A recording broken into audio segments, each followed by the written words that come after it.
আপনি মোরগ খাননি কতদিন হয়েছে? মোর খানে প্রায় কোরবানি ঈদের পরে দুবার খাইছি এই পর্যন্ত।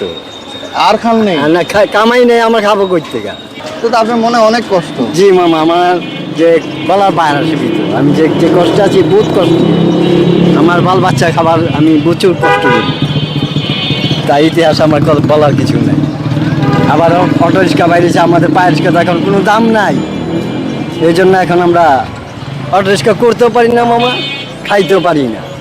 তাই আমরা এই রিক্সা চালাই, দুগা ডাইল ভাত খাই, কাঁচা মরিচা মুচিটা খাই, এই আমার সমাধান। তো আমি এই মোরগটা কিন্তু আমার জন্য কিনিনি, আমি এই মোরগটা কিনেছি আপনার জন্য। আপনার এই ভিডিওটা যদি ভাইরাল হয়, আপনাকে একটা রিক্সা কিনে দিব। যাক, আমার আমি ভিডিওতে কথা দিলাম, আপনারা একটা করে শেয়ার করলে কিন্তু এই মামাকে আমরা একটা রিক্সা গিফট করতে পারবো। আমাদের এই ভিডিওটা লাইক কমেন্ট শেয়ার করে সবাই কাছে ছড়িয়ে দিবেন, যাতে করে মামাকে একটা রিক্সা গিফট করতে পারি।